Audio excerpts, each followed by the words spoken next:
پروردگار عالم نے لقمان علیہ السلام کے قول، انہوں نے جو اپنے بیٹے کو نصیحت وصیت فرمائی، اللہ کو اس پر اتنا پیار آیا کہ قرآن میں ذکر فرما دیا۔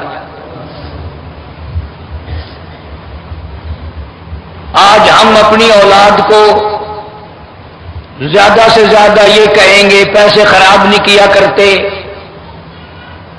تنخواہ گھر لایا کرتے ہیں، کمائی گھر لایا کرتے ہیں، ایسا نہ کرو ایسا نہ کرو۔ لقمان علیہ السلام نے اپنی اولاد کو، اپنی نسل کو جو وصیت فرمائی وہ ہماری نصیحتوں سے مختلف ہے۔ ہماری سوچ اور ہے، ان حضرات کی سوچ کچھ اور تھی۔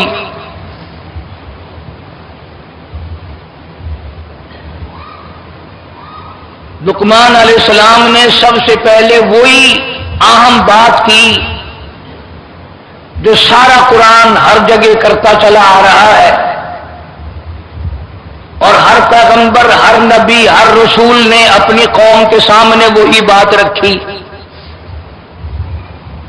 کئی مرتبہ یہ سوچتا ہوں کہ کیا سارے نبیوں کا ایک ہی وظیفہ ہو گیا؟ سارے رسولوں، سارے نبیوں کی ایک ہی بات ہو گئی؟ اسی وجہ سے معلوم ہوتا ہے، اسی لیے کہ لا الہ الا اللہ محمد الرسول اللہ، یہ جو لا الہ الا اللہ ہے، اسی کے لیے تو ساری کائنات بنی۔ آدم علیہ السلام سے لے کر قیامت تک کا جو آخری انسان پیدا ہوگا، اللہ تعالیٰ نے ان سب کو لا الہ الا اللہ کے لیے ہی پیدا کیا۔ میری وحدانیت کا اعلان کرو، میری توحید کا اعلان کرو، میری ربوبیت کا اعلان کرو، مجھے خدا مانو اور لوگوں سے منواؤ۔ کتنے بڑے کمال کی بات ہے کہ جو پیدا کرنے والا وہی کہتا مجھے مانو تو صحیح۔ کتنی پیاری آنکھیں میں نے دی، زبان میں نے دی، لب میں نے دیے، چہرہ میں نے دیا، عقل میں نے دی، دل دماغ میں نے دیا، اور میری خدائی کو تو مانو۔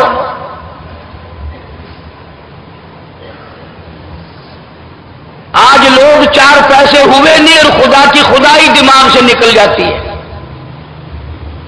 نہ پھر شکر کی توفیق ہوتی ہے، نہ پھر سوچنے کے لیے وقت باقی رہتا ہے۔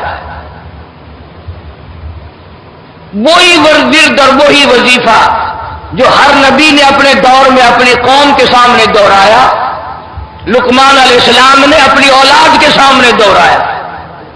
فرمایا وَلَقَدْ آتَيْنَا لُقْمَانَ الْحِكْمَةَ أَنِ اشْكُرْ لِلَّهِ۔ اللہ پاک فرماتے ہیں میں نے لقمان علیہ السلام کو حکمت دی، دانائی دی، عقل دی، فہم دیا، ادراک دیا، شعور دیا، سمجھ دی۔ ان اشکر للہ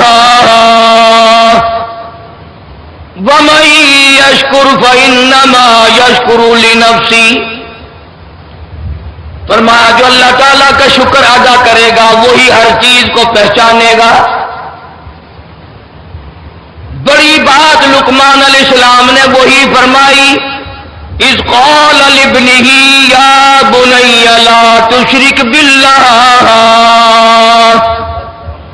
او میرے بیٹے، او میری اولاد، او میرے نور نظر، او میرے لخت جگر، اللہ کی ذات و صفات میں کبھی کسی کو شریک نہ ٹھہرانا۔ یا بنی لا تشرک باللہ، اللہ کی ربوبیت میں، پیدائش کے معاملے میں، موت کے معاملے میں، عزت و ذلت کے معاملے میں تمام چیزوں کا اختیار اسی کو اور کسی کو نہیں۔